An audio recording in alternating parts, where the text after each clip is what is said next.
Վերջին մեկ ամսում չի եղել գեթ մեկ օր, որ ադրբեջանական կրակոցներ չհնչեն սահմանամերձ Խնածախում եւ Խոզնավարում։ Սյունիքի այս երկու բնակավայրերում թշնամու փամփուշտը վնասել է բնակիչների եւ համայնքային գույքը։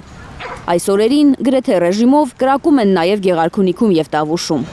Ադրբեջանի զինված ուժերի ստորաբաժանումների էսկալացիայի այս փորձերին ինչու չի պատասխանում հայկական կողմը։ Հնարավոր էսկալացիան կախված է ինչպես Բաքվի ցանկություններից, այնպես էլ նաև մեր այդ իրավիճակը կառավարելու ունակություններից, ու մենք այս սկզբունքով ենք առաջնորդվում, մենք միշտ պատրաստ ենք ու ամեն ինչ անում ենք այդ պատասխանատվությունը կրելու ու այնպես անելով, որպեսզի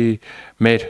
հանրապետության վրա նոր պատերազմ հանկարծ չլինի։ Որ պատերազմ չլինի Երևանի դիրքորոշումից Բաքուն ոչ թե ազդվում է, այլ ավելի է մեծացնում ճնշումը։ Չնայած նրան, որ հայտարարում են, որ համաձայնեցված կետ համաձայնեցրել են փաստաթուղթը ու գնում են խաղաղության, Ադրբեջանը ավելի շատ է կրակում, քան միջև այդ հայտարարությունը։ Տեսել եք տենց խաղաղություն։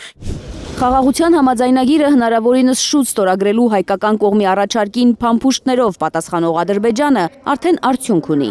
Անցած շաբաթ Նիկոլ Փաշինյանը հայտարարեց, որ խաղաղության համաձայնագրին զուգահեռ կստորագրի Մինսկի խումբը լուծարելու պայմանագիրը,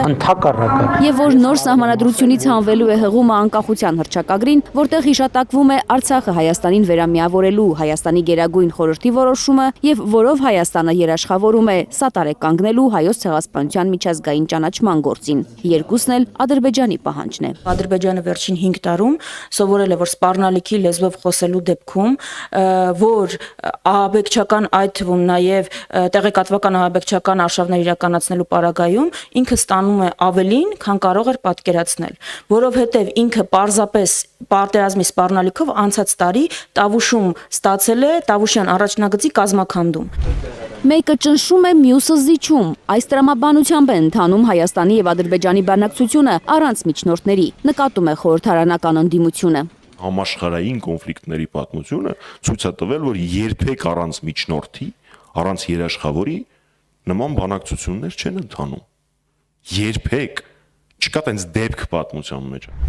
Հակամարտության կարգավորման գործին ներգրավվելուն պատրաստ եւ տարածաշրջանում որևէ ներգործություն ունեցող ցանկացած երկիր կարող է լինել միջնորդ, բացառությամբ Թուրքիան, պնդում է ընդդիմությունը։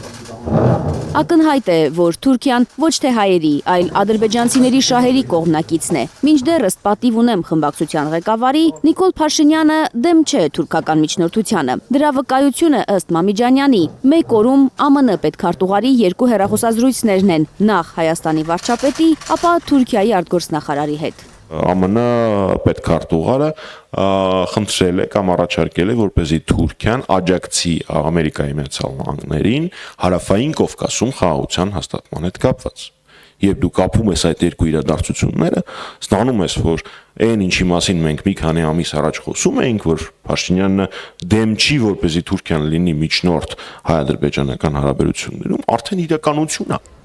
Ադրբեջանի սադրանքին հայկական կողմի լռության գինը կարող է լինել սահմանամերձ բնակավայրերի դատարկվելը։ Չկա երաշխիք, որ ինչ-որ պահի Բաքուն դադարեցնելու է ահաբեկչական իր գործելաոճը, նկատում է ընդդիմությունը։